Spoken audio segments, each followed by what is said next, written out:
खासदारांनी केलेल्या आंदोलनाची आहे, कारण नगरमधील शरद पवारांच्या राष्ट्रवादीचे खासदार निलेश लंके यांचं दुसऱ्या दिवशीही उपोषण सुरूच आहे। जिल्ह्यातील पोलिसांचा भ्रष्टाचार उघड करण्यासाठी म्हणून तसंच पोलीस कर्मचारी आणि अधिकाऱ्यांच्या निलंबनाच्या मागणीसाठी पोलीस अधीक्षक कार्यालयासमोर त्यांचं आंदोलन सुरू आहे। पोलीस अधीक्षकांनी लंके यांच्या आंदोलनाची दखल घेत काही कर्मचाऱ्यांच्या बदल्या केल्या आहेत, तर लंके यांच्या मागण्यांबाबत चौकशी करून कारवाई करण्याबाबतचा शब्दही त्यांना देण्यात आला आहे।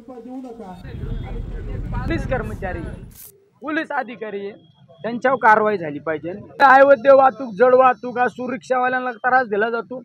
जुगाराचे क्लब किती चालू आहे जिल्ह्यामध्ये, अनेक सोनार व्यावसायिकांना त्रास दिला जातो। चेअरमनला डायरेक्टर लोकांना उचलून आल्याचं त्यांच्याकडून कशा पद्धतीची मागणी केली जाते सगळं आमच्याकडे पोलीस कर्मचाऱ्यांच्या सल्ल्याने आणि त्यासारखे प्रतिष्ठित लोक हे सगळे उद्योग करतात, ते कोणाच्या सल्ल्याने चालतं। त्यामुळे हे जिल्ह्यातलं सगळं थांबलं पाहिजे, यासाठी आम्ही आज उपोषण करतोय।